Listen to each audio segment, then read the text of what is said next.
Just ছোট্ট একটা জিনিস দূর থেকে দেখা তুই আমার বিচার করে ফেলালি। তুই একটাবার জানলি না যে আমি ওই জায়গায় কি করছি? আমার বন্ধুটার জন্মদিন আমার ফোন দিছে, আমি যাইতে চাই না ওই জায়গায়। আমি ওখানে কইছি যে আমার কাম আছে, তো আমি আইতে পারুম না, তারপর আমার জোর করে নিয়ে গেছে।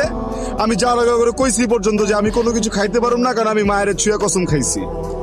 আর তুই দূর থেকে দেখে আমার বিচার করে ফেলালি না?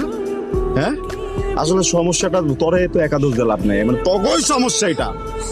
তগর জন্য সবকিছু করা লাগে। একটা পোলা যখন কিছুই করবো না, যখন খারাপ থাকবো, তখন ওই পোলাটা যে খারাপ ওই বাদাই মা তোর ফ্যামিলি কথা শুনাইবো, তুই কথা শুনাবি, ওরা সমাজ কথা শুনাইবো। আর যখন ওই পোলাটা পুরোটা জিনিস বুঝা নিজে কামে ঢুকবো, নিজে কাম করতে যাইবো, তখন আবার কবি যে তুই সময় দাস না, করুম কি আমি পাগল হয়ে যাবো? তখন মেয়ে মানুষরে পাইতে হলে এইটা করতে হইব, তখন মেয়ে মানুষরে পাইতে হলে ওইটা করতে হইব। আরে মেয়ে মানুষ পাইতে গেলে যদি এত কিছু করতে, তাহলে নায়িকা বিয়ে করুম। তুই কে তোর কি লেগা বিয়ে করুম? আমি আমি ভালো রাখতে পারব না। আমি রাখুন না তোরে ভালো।